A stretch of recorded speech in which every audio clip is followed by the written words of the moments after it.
I don't think that the Dirk who was 18 had a clue where I was headed. Well, I grew up in East Grand Rapids, but when I graduated from high school, I went to Brown University.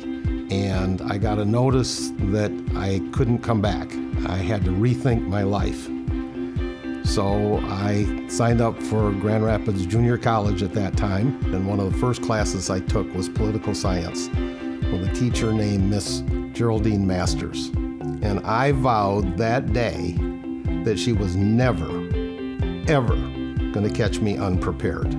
And I applied that to every other class, and I did very well in all the other classes. And so I transferred to Colgate. I go to the University of Virginia Law School and joined the Varnum Law Firm, where I still am. Found all kinds of things to get interested in. One of the first interesting things that I did was that first year there was an announcement that the West Michigan Environmental Action Council was going to create a riverbank committee to watch now what is happening. We never conceived of putting the rapids back in the river. A little more than 40 years later, I think we're ready for the rapids back in the Grand River and a much more natural focus point for the whole city. But that's what got me going into nonprofits.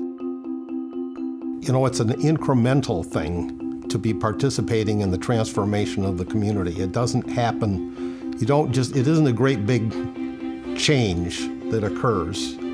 Just being able to help and be a part, I think you get more than you give.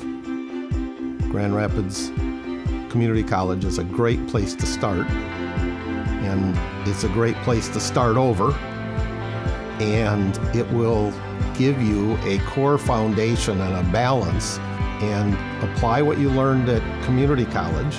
Let your education continue. It doesn't end with graduation. Do the best you can, and it's just amazing where it's going to take you.